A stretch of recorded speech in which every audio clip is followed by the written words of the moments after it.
കേരളത്തിലെ ശ്രീകൃഷ്ണ ക്ഷേത്രങ്ങളിൽ പ്രധാനപ്പെട്ടതും വടക്കിന്റെ ഗുരുവായൂർ ക്ഷേത്രം എന്നറിയപ്പെടുന്നതുമായ തൃച്ചംബരം ശ്രീകൃഷ്ണ ക്ഷേത്രത്തിൽ ചെറിയ ഉത്സവത്തിന് തുടക്കമായി. വൈകിട്ട് 6 മണിക്കും രാത്രി 8-നും ബലിബിംബം എഴുന്നള്ളിച്ച് ക്ഷേത്രത്തിന് 3 പ്രദക്ഷിണം വരുന്നതാണ് ചടങ്ങ്. കുംഭം 1 മുതൽ 21 ദിവസമാണ് ചെറിയ ഉത്സവം നടക്കുക. തൃച്ചംബരം ശ്രീകൃഷ്ണ ക്ഷേത്ര ഉത്സവങ്ങളെ പടഹാദി, ധ്വജാദി, അങ്കുരാദി എന്നിങ്ങനെയാണ് നടക്കുന്നത്.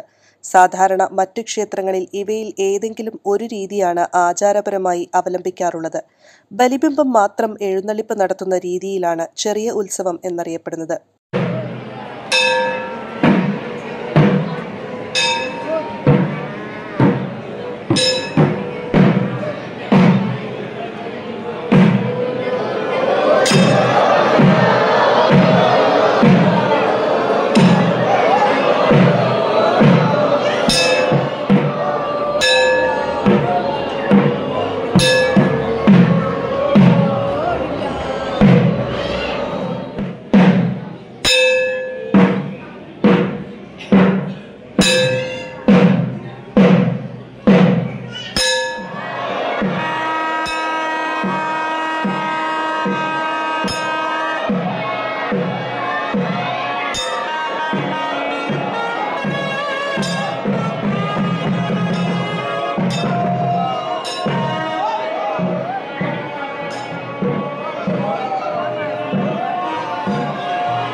ബലിബിംബം മാത്രം എഴുന്നള്ളിപ്പ് നടത്തുന്ന രീതിയാണ് ചെറിയ ഉത്സവം എന്നറിയപ്പെടുന്നത്.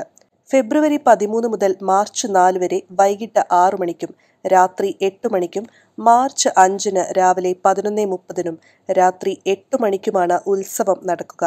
മാർച്ച് 6 മുതൽ 20 വരെ 14 ദിവസം കൊടിയേറ്റത്തോടുകൂടിയുള്ള ഉത്സവം നടക്കും. ഈ 14 ദിവസത്തെ ഉത്സവത്തിൽ തൃച്ചംബരത്ത് നിന്നും 8 കിലോമീറ്റർ അകലെയുള്ള മഴൂർ ബാലഭദ്രസ്വാമി കൂടി ഈ ഉത്സവത്തിൽ പങ്കാളിയാകുന്നതാണ് തൃച്ചംബരം ഉത്സവത്തെ ഏറ്റവും ഹൃദ്യമാക്കുന്നത്. മാർച്ച് 20-ന് വൈകുന്നേരം ഭക്തി നിർഭരമായ കൂടിപ്പിരിയൽ ചടങ്ങോടെ ഉത്സവം സമാപിക്കും. News bureau, Taliparamba.